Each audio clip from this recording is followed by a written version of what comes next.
Grabe nga talaga ang paayuda sa atin ng KDLX. Tuwang-tuwa nga ang marami sa mismong kaganapan kahapon, kung saan nga talaga ang mga paayuda ay kinahimlayan nga at kinakiligan ngayon ng mga sweethearts.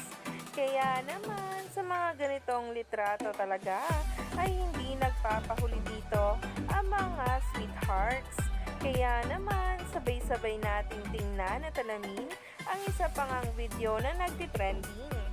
Simula talaga dati ay talagang sila na ang personal photographer sa lahat ng lakad at mga pinupuntahan, kung saan nga ay sinusuportahan ang bawat isa.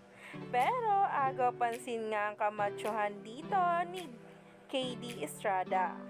Ayon pa nga sa comment, of Cam Ayudas are always the best. Betlon is liating PP partners. At sinundan pa nga ito ng isa pang komento kung saan ang sabi niya, a supportive jowa ka dyan, Elon. Each other support system. The consistency. Na alam naman natin simula day 1 hanggang ngayon ay ganito pa rin nga ang kanilang turingan. Kaya naman sa bawat paayuda nga tungkol kay KD Estrada at Alexa Ilacad ay dapat na nga nating abangan at huwag na nga magpahuli pa dahil itotodo na nga ni Alexa at KD ang bawat ngang kaganapan at ibabahagi sa atin ito.